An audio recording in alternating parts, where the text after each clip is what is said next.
السلام علیکم ورحمۃ اللہ تعالی وبرکاتہ۔ میں ہوں آپ کا بھائی محمد اسحاق رضا۔ آپ دیکھ رہے ہیں ہمارے channel I Z network پر۔ تو دوستو، آج کا جو دن ہے وہ آج چاند کی 26 تاریخ ہو چکی ہے، اور آنے والی جو شب ہے جس کو شب قدر کے نام سے جانا جاتا ہے، جس کے تعلق سے قرآن مقدس کے اندر اللہ رب العزت نے پوری آیت مقدسہ نازل فرمائی، انا انزلناہ فی لیلۃ القدر، کہ اللہ رب العزت نے اس لیلۃ القدر کی رات میں بہت ساری فضیلتیں رکھی ہیں کہ بندہ اس رات میں جب اپنے رب کی عبادت کرتا ہے، جب اپنے رب کی بندگی کرتا ہے، تو رب کائنات اسے بے شمار رحمتیں برکتیں عطا فرماتا ہے۔ اس رات کی رب کائنات نے بڑی فضیلتیں رکھی ہیں، اور آپ کو میں بتاؤں کہ سب سے بڑی بات یہ کہ جیسا کہ ہمارے بہت سارے ساتھیوں کو نہیں معلوم ہوتا ہے کہ اس رات میں کیا پڑھنا چاہیے، کیا نہیں کرنا چاہیے، تو میں دوستو آپ کو یہی بات آج بتانے کے لیے حاضر ہوا ہوں، اور میں آپ کو یہ بات بتاؤں گا کہ آج کی رات میں ہمیں کیا پڑھنا ہے اور کیا نہیں پڑھنا ہے، اور اپنے لیے کیا دعائیں کرنا ہے، کیسے کیسے نماز پڑھنا ہے۔ یہ طریقہ میں آپ کو اب بتاؤں گا، تو اس لیے ہمارے چینل پر اگر آپ نئے ہیں تو پلیز چینل کو سبسکرائب ضرور کیجئے گا، اور ساتھ ہی ساتھ بیل آئیکن کو پریس ضرور کیجئے گا۔ تو آئیے دوستو ویڈیو شروع کرتے ہیں، اور آپ کو ہم بتاتے ہیں کہ نماز کیسے ادا کرنا چاہیے۔ تو ہاں دوستو، آئیے دیکھیں ناظرین کرام، میں آپ کو بتاؤں سب سے پہلے جب مغرب کی نماز ہو جائے، مغرب کی نماز کے بعد فوراً ہی، کیونکہ مغرب کے بعد اردو تاریخ جو ہے وہ بدل جاتی ہے، اور اردو تاریخ بدل جاتی ہے جب، تو پھر وہاں سے وقت شروع ہو جاتا ہے، بندے کی عبادت کا وقت وہاں سے 27 شب لگ جاتی ہے، اور اس ہی رات میں ہمیں عبادت اب جو کرنا ہے، تو مغرب میں سب سے پہلے ہمیں کیا پڑھنا ہے یہ دھیان سے سنیے گا۔ سب سے پہلے دیکھیں، مغرب کے وقت میں ہمیں 6 رکعت پڑھنا ہے، دو کر کے 6 رکعت ادا کرنا ہے، جس میں سب سے پہلے 2 رکعت جو ہم نماز ادا کریں گے، حدیث شریف کے اندر جو آیا ہے کہ سورہ قدر کی اگر صورت، آپ جو سورہ قدر ہے، انا انزلناہ فی لیلۃ القدر، اگر آپ کو یہ یاد ہے تو ہر رکعت میں آپ اس کو ادا کیجئے گا۔ یہ احادیث مبارکہ میں آیا ہے کہ آپ اس کو ہر رکعت میں ادا کریں، اور اگر آپ کو یہ نہیں یاد ہے تو اس کے علاوہ بھی آپ جو آپ کو صورتیں یاد ہوں، جو آپ کے لیے آسان ہو، آپ ان کو پڑھیے گا۔ اور پھر اس کے بعد سب سے پہلے آپ کو جو پڑھنا ہے وہ پہلے 2 رکعت نماز، جو رزق کی کشادگی کے لیے 2 رکعت نماز ادا کرنا ہے،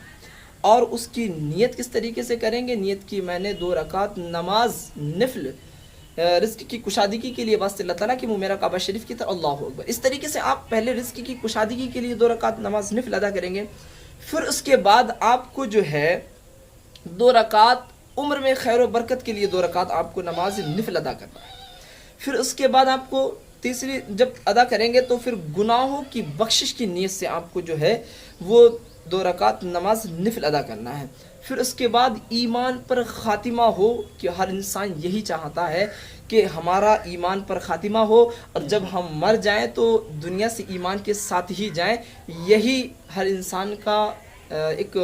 ایمان، یہ عقیدہ یہ رکھتا ہے کہ اللہ ہمارا جو ہے خاتمہ ایمان پر فرما۔ دعا بھی یہی کرتے ہیں کہ دکھا دے یا الہی وہ مدینہ کیسی بستی ہے جہاں پر رات دن مولا تیری رحمت برستی ہے، کچھ رہے یا نہ رہے پر یہ دعا ہے کہ امیر نزع کے وقت سلامت ہم سب کا ایمان رہے، ہر انسان یہ دعا کرتا ہے۔ پھر اس کے بعد آپ کو جو ہے 2 رکعت نماز ادا کرنا ہے ایمان پر خاتمے کی، اسی طریقے سے پھر 8 رکعت نمازیں مکمل ہو گئیں آپ کی۔ پھر اس کے بعد اب آپ کو یہ عشاء کی نماز کے بعد صبح تک جتنی نمازیں چاہیں پڑھ سکتے ہیں۔ پھر اس کے بعد، کیونکہ پھر جو یہاں سے مغرب کی نماز کے بعد پھر عشاء کا وقت ہو جائے گا، پھر عشاء کی نماز کے بعد آپ کو جو ہے پھر پوری رات میں آپ 2 کر کے یا 4 کر کے نوافل ادا کر سکتے ہیں، اور 2 رکعت کر کے نوافل جو ادا کریں، بہتر اس میں یہ ہے کہ ہر رکعت میں انا انزلناہ فی لیلۃ القدر، اسی کو اگر آپ یاد ہے تو آپ اس کو پڑھیے، اور یہ یاد نہیں ہے تو اس کے سوا آپ جو ہے قل هو اللہ شریف 3 مرتبہ آپ اس کو ادا کیجئے۔ اور ایک چیز یہ ہے کہ جن لوگوں کی قضائے نماز ہے، جن کی پیچھے عمر میں انسان کی قضا ہو گئیں، اس کو چاہیے کہ وہ اس رات میں، ایسی جب راتیں ملا کریں تو انہیں چاہیے کہ وہ ان راتوں میں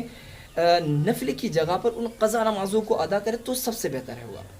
قرآن مقدس کی خوب زیادہ سے زیادہ آپ تلاوت کیجئے،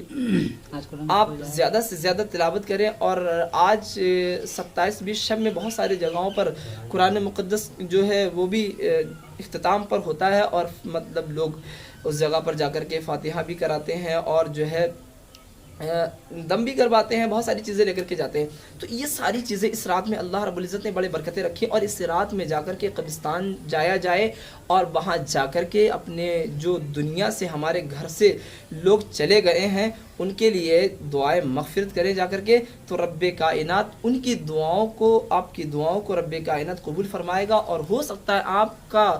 دعا کرنا، آپ کا کچھ پڑھنا رب کائنات اپنی بارگاہ میں قبول فرما لے، اور ہمارے گھر والوں سے جو ہمارے گھر سے چلے گئے رب کائنات ان کی مغفرت فرما دے، اور رب کائنات ہمارے ذریعے سے کسی کا بھلا ہو جائے تو بہتر ہے۔ تو آج کے لیے میں امید کرتا ہوں گا کہ یہ آپ کو ویڈیو سمجھ میں آئی ہوگی اور اچھی طریقے سے، اس لیے اس کو لائک کیجئے اور شیئر کیجئے اپنے دوستوں میں، تاکہ ان تک بھی دین کی بات پہنچتی رہے۔